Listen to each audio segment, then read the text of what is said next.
بسم الله الرحمن الرحيم. الحمد لله والصلاة والسلام على رسول الله وعلى آله وأصحابه ومن والاه ومن اتبع سنته إلى يوم الدين أجمعين، وبعد. قال الله تبارك وتعالى: أعوذ بالله من الشيطان الرجيم: لقد كان لكم في رسول الله أسوة حسنة لمن كان يرجو الله واليوم الآخر وذكر الله كثيرا. صدق الله العظيم. قدر من نورونو دغه مجلس برپا کونکو ورونو ته دعا کوم، رب تعالی دې د دوی په جهودو کې نور هم برکت کړي. الله تعالی دې دغسې مناسبتونه چې د رسول الله صلی الله علیه وسلم سیرت طیبه پکې ویل کېږي او د رسول الله صلی الله علیه وسلم د عظیم الشان شخصیت په اړه خبرې ورکې کېږي او د هغه د ژوند بېلابېل اړخونه د امت بچیانو ته وړاندې کېږي. الله دې دغسې مناسبتونه نور هم ډېر کړي. ورونو، ما د تاسو په خدمت کې د قرآن کریم د یو آیت یوه ټوټه تلاوت کړه. الله تعالی رسول الله صلی الله علیه وسلم د دې ټول امت لپاره مثال، قدوه، مقتدا، پیشوا ګرځولی. الله تعالی فرمایي: لقد كان لكم في رسول الله اسوة حسنه. د تاسو لپاره په رسول الله صلی الله علیه وسلم کې اسوه حسنه ده. ګورئ، علما حضرات د دې آیت په تفسیر کې فرمایي چې الله تعالی داسې نه وایي: لقد كان لكم في عبادة رسول الله أسوة حسنة، يا لقد كان لكم في أخلاق رسول الله أسوة حسنة، يا لقد كان لكم في جهاد رسول الله أسوة حسنة، يا لقد كان لكم في إنفاق رسول الله أسوة حسنة. بلکې دلته اسوه حسنه فخپل رسول الله صلی الله علیه وسلم ګرځوي او بیا له دغه مبارک شخصیت چې هر هغه څه د ژوند په هر اړخ کې صادریږي هغه د امت لپاره بیا اسوه حسنه ده. که هغه د جهاد ده، که هغه د اخلاق دي، که هغه دعوت ده، که هغه ابوت یا پلارتوب دی، که هغه سیاسی زعامت دی، که هغه د ژوند د هر اړخ هر عمل دی چې د مبارک له شخصیت صادریږي هغه باید د امت لپاره اسوه حسنه مثال وي. هغه باید د امت لپاره سرمشق وي، هغه ته وګوري او د هغه په څیر خپل ژوند برابر کړي. الله تعالی فرمایي: لمن كان يرجو الله واليوم الآخر. دغه اسوه حسنه د هغه چا لپاره ده چې هغه الله غواړي، یعنی د الله رضا غواړي، الله ته قرب غواړي، د الله تعالی ښه عبادت غواړي، واليوم الآخر او د آخرت د ورځې له حساب کتابه ویریږي او نعمتونو ته تمه لري. وذكر الله كثيرا، او د هغو خلکو لپاره اسوه حسنه ده رسول الله صلی الله علیه وسلم چې الله ډیر یادوي. د الله د ډیر یادولو مقصد دا نه ده چې یوازې په ژبه د الله تسبیح وایي یا الله الله وایي، بلکې معنا یې دا ده چې د ژوند په هر ډګر کې چې دی هر کار کوي نو یو وارې د الله تعالی حضور دی په دغه کار باندې چې الله حاضر دی، الله ما ویني، الله له ما سره حساب کوي. دغه حالت یې واردی استحضار کړي، په ذهن کې راولي، بیا تر هغې وروسته هغه اقدام کوي. که الله جایز کړی کوي، که الله ناجایز کړی بیا یې پرېږدي. ذکر الله کثیرا، دا یې لفظي معنا ده چې د الله ذکر څوک ډېر کوي، خو د الله ذکر باید د ژوند په مختلفو اعمالو کې متمثل وي. په دې معنا چې هر هغه کار کوي نو یو واره به د الله مرضۍ ته ورکې ګوري چې الله په دې له ما راضي کېږي که نه راضي کېږي. له الله نه باید غافل نشي، د الله له حکمه غافل نشي، د الله د رسول له شریعته ورکې غافل نشي، له حساب کتابه ورکې غافل نشي. چې دا درې صفات په چا کې دي د هغو لپاره رسول الله صلی الله علیه وسلم اسوه حسنه ده. چې په الله باندې ایمان لري، الله غواړي، د قیامت له ورځې ویریږي. ورونو د رسول الله صلی الله علیه وسلم اسوه مبارکه لکه څنګه چې مخکې تاسو په خدمت کې عرض کړ، د ژوند په یوازې یو ډګر کې نه ده چې په جهاد کې اسوه وګڼو، په سیاست کې بیا ونه ګڼو، په سیاست کې وګڼو، په اقتصاد کې ونه ګڼو، یا په اقتصاد کې وګڼو، په اخلاقو کې ونه ګڼو، په اخلاقو کې وګڼو، په اجتماعي مناسباتو کې ونه ګڼو. د ژوند په هر صحنه کې، د ژوند په هر بعد کې رسول الله صلی الله علیه وسلم د امت لپاره د قیامت تر ورځې اسوه حسنه ده. اوس راځو دې ته چې دغه اسوه حسنه دا په ټولیز ډول په یو ځای شکل چیرې پیدا کړو؟ دا به په کوم کتاب کې ګورو؟ که د فقه په کتابونو کې ګورو نو هلته یوازې حلال او حرام راته ښودل کېږي، اخلاق نه ښودل کېږي.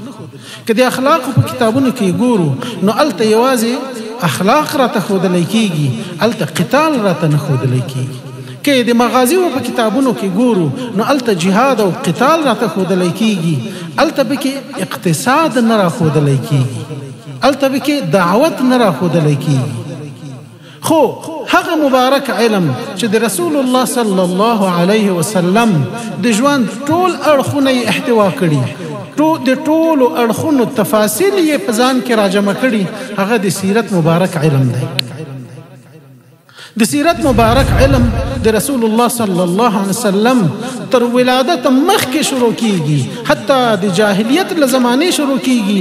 علما چې کله هم د سیرت کتابونه لیکي نو د رسول الله صلی الله علیه وسلم تر مبارک میلاد مخکې د جاهلیت زمانه یو ځل تشریح کوي، ترڅو خلکو ته دا جوته کی چې د رسول الله صلی الله علیه وسلم پر راتګ په انسانیت کې کوم بدلون راغی، ما قبل څه حالت او ما بعد څه حالت شو. د رسول الله صلی الله علیه وسلم سیرت مبارک د ژوند ټول اړخونه، د ټول اعمال، د تصرفات، د اخلاق، د مغازی، د سیاست، د اقتصاد، د ابوت، ټول اړخونه د امت ته راجمع کوي او علماو ته د امت علماو ته د الله خیر ورکي چې په ښه شکل تبویب کړي، بابونه یې ورته ایښي، فصلونه یې ورته ایښي، او له دې علم نه یې د رسول الله صلی الله علیه وسلم د مبارک ژوند یوه آینه جوړه کړې چې په دې کې د رسول الله صلی الله علیه وسلم مبارک ژوند په هر اړخیز ډول، په شامل ډول ورکې ښکاري. بله خبره دا ده ورونو چې د سیرت مبارک علم د رسول الله صلی الله علیه وسلم للوري د دې شریعت عملی تطبیق او عملی تفسیر وړاندې کوي. قرآن چې نازل شوی دا څنګه تطبیق شوی، په کوم کیفیت تطبیق شوی، دا دین چې تکامل ته رسیدلی په کومو مراحلو رسیدلی، نو د دین عملی تطبیق او د اسلام د نصوص عملی تفسیر هغه د سیرت په علم کې سره راټول دی، او د سیرت علم د دې هغه مجال دی چې د رسول الله صلی الله علیه وسلم د ژوند ټول اړخونه وی کې راجمع کیږي. تر دې ځایه پورې خو د سیرت په علم څو مختصرې خبرې وي. اوس راځم خپلو واقعیتونو ته. که په دې واقعیتونو کې مې ځینې نقدونه درلودل او ځینې ګیلې مې له خپلو خلکو او د تعلیم او تربیې له خپلو مسؤلینو درلودلې، نو را سره ویې زغمئ. زه چې کله دلته راتلم یو وارې مې د مدارسو نصاب را واخیست چې زه ورکې وګورم سیرت ته څومره ځای ورکړل شوی، د هغه مبارک شخصیت د ژوند تفاصیلو ته څومره ځای ورکړل شوی چې الله تعالی هغه د امام الانبیاء و اشرف المرسلین په حیث را لیږلی. تر هغه به وروسته بل نبی نه راځي. بعد از خدا بزرگ تویی قصه مختصر، تر الله وروسته عظیم موجود دی. د دغه مبارک سیرت ته، د دغه مبارک اخلاق ته، د دغه مبارک جهاد ته، د مبارک د ژوند تفاصیل ته څومره ځای ورکړ شوی. ما د سیرت، ما د مدارسو یا د دینی مدارسو نصاب چې تر ټولو وروستی اوسنی رسمي نصاب دی، له پیله تر پایه مې وکوت. 14 یا 16 کلونو په دغه نصاب کې یوازې او یوازې فقط په یو کال کې یو وړوکی رساله یا یو وړوکی کتاب د نور الیقین په نامه ځای شوی. دا چې زه د مدارسو بچی یم، له مدرسې فارغ یم او تر 4 کاله زیات نه په مدارسو کې درس ورکړی. زما د مشاهدې خبره ده او تاسې به هم را سره ومنئ چې زموږ په مدارسو کې سیرت نه تدریسیږي. دا اول ځل دی چې د موږ په نصاب کې د سیرت کتاب ځای موندلی.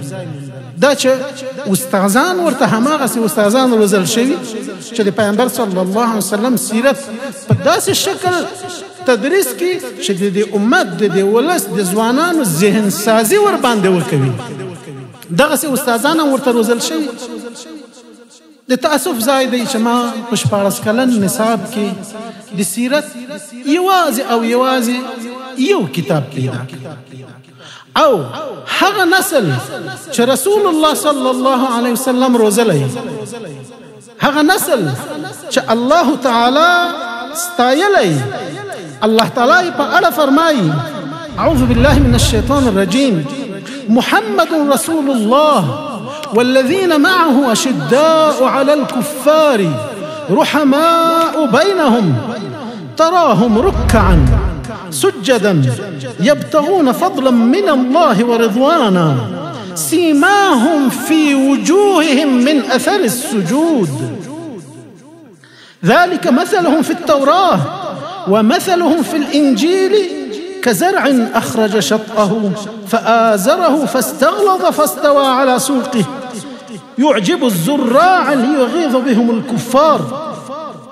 الله په دغه قدردانۍ باندې یادوي هغه نسل چې رسول الله صلی الله علیه وسلم روزلی، رسول الله صلی الله علیه وسلم سره د اسلام په خپراوي کې ملګرتیا کړې، هغه نسل چې رب العالمین ورنه خپله رضامندي اعلانوي. الله فرمایي رضی الله عنهم ورضوا عنه. هغه نسل چې الله تعالی د دوی ایمان د انسانانو یا د مؤمنانو د ایمان لپاره د معیار په حیث وړاندې کوي او فرمایي فإن آمنوا بمثل ما آمنتم به فقد اهتدوا. په دې ځای کې د آمنتم خطاب د رسول الله صلی الله علیه وسلم صحابه کرامو ته د مخامخ الله دوی مخاطبوي. ای د رسول الله ملګرو، که دوی ایمان راوړي لکه دا تاسې چې څنګه ایمان راوړی نو بیا دوی په هدایت باندې شول. خو ما چې خپل تعلیمي نصاب وکوت د تاسف ځای و چې قطعا یو کتاب نه د صحابو په اړه موجود و، نه د ژوند د تفاصیلو په اړه موجود و، نه یو صحابي ورکې معرفي شوی د مثال او د قدوې په طور باندې، نه د ابو بکر رضی الله عنه په اړه یو کتاب و، نه یو مضمون و، نه د عمر رضی الله عنه په اړه یو کتاب یو مضمون و، نه د علي او د عثمان رضی الله عنهما په اړه یو کتاب یو مضمون و، نه د صحابه د سیاسي اجتماعي اخلاقي جهادي ژوند په اړه یو مضمون یا یو کتاب و. الله دغه نسل په دغه کاڼي تلي. خو زموږ په تعلیمي نصاب کې قطعا د یو صحابي په اړه هم یو کتاب څه چې یو مضمون نشته. له پیله تر پایه د یو تابعي په اړه یو کتاب یو مضمون نشته چې امتحان دې پکې واخیستلی شي. له پیله تر پایه د امام ابو حنیفه رحمت الله علیه د پیژندګلوۍ په اړه یو مضمون نشته په ټول نصاب کې. د امام ابو یوسف د امام محمد رحمت الله علیهما چې د امت سیاسی او اقتصاد د سیاست او د اقتصاد د علم واضعین دي، د کتاب الخراج او د سیر الصغیر او سیر کبیر چې د نړیوالو روابطو او د سیاست د علم واضعین دي، د هغو په اړه یو کتاب یو مضمون نشته. خو په مقابل کې چې ما د منطق او د فلسفې کتابونه ولیدل، هغه چې ځینې علما یې اصلا علم نه بولي، هغه چې ځینې علما یې که عقلي علوم بولي هم نو د زړې زمانې عقل بولي. د هر زمانې خپل عقل وي، خپل منطق وي، خپل استدلال وي، خپل مشکلات وي، خپل فتنې وي، خپل شبهات وي، او د خپلو شبهاتو یې د همغه زمانې په ژبه رد وي، د همغه زمانې په اصطلاحاتو باندې رد وي. ما چې د منطق کتابونه ولیدل نو 14 کتابه ورکې وو: تيسير المنطق، إساغوجي، مرقات، شرح تهذيب، بديع الميزان، قطبي، سلم العلوم، هداية الحكمت، ميبزي، ملا جلال، مرزاهد، قاضي مبارك، حمد الله، صدرا. 14 کتابه د ارسطو او د افلاطون د فلسفې او منطق په اړه زما په نصاب کې شته، خو د ما د ابوبکر او عمر او عثمان او علي او خالد او معاویه په اړه یو کتاب نشته، یو مضمون نشته. زه په کوم نصاب، په کوم الګو د یو متمدن نسل چې نړۍ ته اسلامي نظام ور معرفي کړي زه وروزم؟ دردونکې خبره ده. زما په نصاب کې د پیغمبر د سیرت یوازې یو کتاب برای نام داخل شوی. زما په نصاب کې د پیغمبر د صحابه په اړه یو اختصاصي کتاب نه یو مضمون دی لانلی، خو د ارسطو د منطق او د افلاطون د فلسفې په اړه دی 14 کتابه تدریسیږي او په کلونو کلونو ژوند په مصرفيږي، په داسې حال کې چې حاصل یې لا شي. هغه چا چې وایلی هغوی پې پوه شوي نه دي، هغه څوک چې پې پوه شوي هغوی د تطبیق مجال نه لري. نن بله زمانه ده، بل منطق ده، بل د اسلام نور دښمنان دي، نور شبهات دي، نور مشکلات دي، د استدلال او د منطق نور اسالیب دي. دا ورزده کوي، دا منطق ورزده کوي چې کمونیزم څنګه رد کړي، لیبرالیزم څنګه رد کړي، سیکولرزم څنګه رد کړي، نشنالیزم څنګه رد کړي، رشنالیزم یا عقل پرستی څنګه رد کړي، الحاد څنګه رد کړي، ګلوبلایزیشن څنګه رد کړي، د اسلامي نظام محاسن څنګه بیان کړي. دا مضامین د ما په نصاب کې ما ونه لیدل. نو راځئ چې د سیرت عملی تطبیق په ژوند کې راولو. راځئ چې رسول الله صلی الله علیه وسلم سره د عملی مینه منهاج جوړ کړو. د عملی مینه منهاج لپاره زه مختصر ډول 2-3 نقطې وړاندې کوم تاسو په خدمت کې.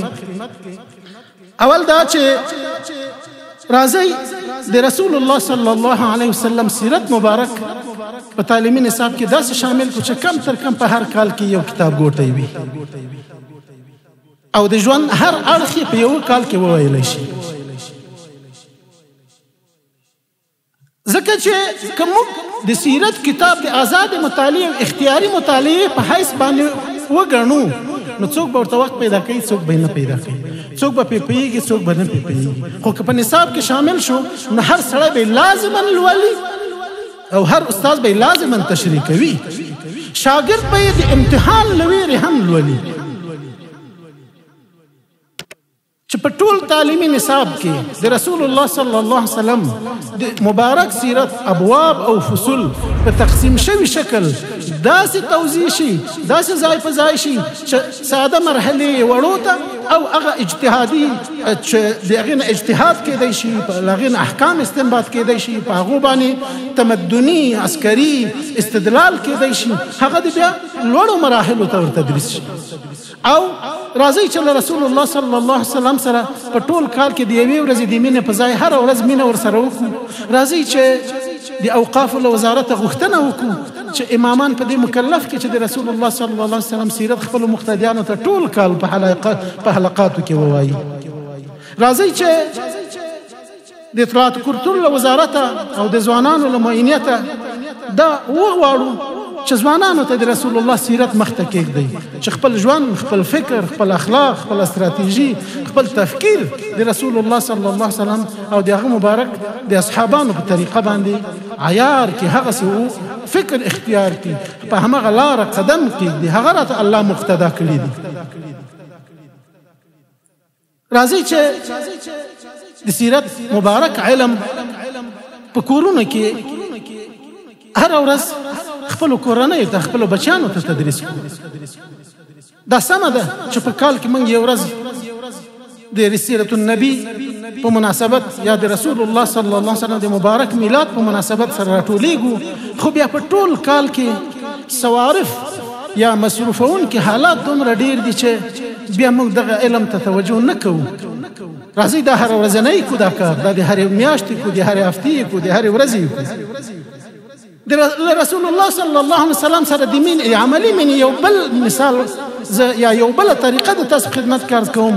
راځئ چې د رسول الله ژبه زده کړو، راځئ چې د عمر او د علي او د عثمان او د طلحه او د معاویه ژبه زده کړو، راځئ چې هغه ژبه زده کړو چې الله انتخاب کړې وه، راځئ چې هغه ژبه زده کړو چې الله خپل کلام پې نازل کړی، راځئ چې هغه ژبه زده کړو چې هغه د فقه، حدیث، عقیدې، تاریخ او د بل هر شرعي او دینی علم ژبه ده چې اوس یې زده نه کړو، اوس ورته فرصتونه برابر نه کړو چې نظام خپل، مکتب خپل، پوهنتون خپل، نصاب خپل، ودانۍ خپل، اختیار او واک خپل. خو د رسول الله د ژبې لپاره یا د رسول الله د ژبې د زده کړې لپاره یو رسمي مرکز چیرې په یو ښار کې هم نشته. په انفرادي ډول خلک په شخصي ډول مرکزونه خلاصوي، خو د نظام له لورې د رسول الله د ژبې او د رسول الله د ژبې د ادبیاتو، کمالیاتو، جمالیاتو د ښودنې د تعلیم لپاره او په هغې کې د علماو د متخصص کولو لپاره تر اوسه څه ترتیب او تنظیم نشته. راځئ چې د رسول الله صلی الله علیه وسلم له مبارک شخص سره د هغه د ژبې په زده کولو مینه وکړو او دا مینه تلپاتې کړو په خپلو زړونو کې، او څومره چې د رسول الله صلی الله علیه وسلم ژبه زده کوو هغومره د ده مبارکه په راپاتو علومو کې به موږ برلاس یو او موږ به د هغې ژورو ته رسېدلی شو. بله خبره چې له رسول الله صلی الله علیه وسلم سره د مینې، عملي مینې د اظهار په طور یې خپلې ټولنې، خپلو مسؤلینو، خپلو قدرمنو ورونو ته وړاندې کوم هغه ده چې راځئ د رسول الله صلی الله علیه وسلم د اصحابانو د ژوند کتابونه یا مضامین په نصابونو کې شامل کړو. د نړۍ علماو ډېر خواږه ژبه، ډېر خوندور کتابونه لیکلي، داسې کتابونه چې هره صفحه کې به د یو وارې ژړوي، یو وارې به د خندوي. یو کتاب دی خلفاء الرسول، یو کتاب دی رجال حول الرسول، یو کتاب دی حیات الصحابه. د رسول الله صلی الله علیه وسلم کم تر کم یو 100 کسه صحابه کرام چې هغه غوره مثالي شخصیتونه په داسې حال کې چې ټول شخصیتونه یې مثالي دي، خو چې د دوی په منځ کې تر ټولو غوره دي همغه یو 100 کسان انتخاب کړو او د هغو په اړه یو مضمون ولیکو او په خپل نصاب کې شامل کړو. نو کم تر کم 100 صحابه خو به موږ تفصیلي پېژندلي، هغه چې الله یې په قدر یادوي، هغه چې الله ورنه راضي دی، هغه چې الله د هغوی ایمان د یو معیاري ایمان په حیث معرفي کوي. خو زموږ په نصابونو کې د یو صحابي په اړه یو کتاب څه چې یو مضمون هم نشته. راځئ چې له رسول الله صلی الله علیه وسلم سره، د هغه له صحابهو سره، د هغه له طریقې او فکر او فهم سره، د هغه له مکې او مدینې او طائف او حطین سره، خپل حنین سره خپل مینه تلپاتې کو، دایمي کو، کورنۍ کو، پردی یې ونه ګڼو او په دغه یوه ورځ د لمانځلو اکتفا ونه کړو. رب العالمین دې تاسو ټولو ته خیر درکړي چې دغه مبارک محفل مو رامنځته کړی و، او رب تعالی دې موږ تاسو ټولو ته د نظام او ملت ولس او ځوانان او حکامو په حیث توفیق راکړي چې رسول الله صلی الله علیه وسلم سره خپل مینه تلپاتې کو، دایمي کو، علمي کو. سبحانك اللهم وبحمدك اشهد ان لا اله الا انت استغفرك واتوب اليك. السلام عليكم ورحمه الله وبركاته.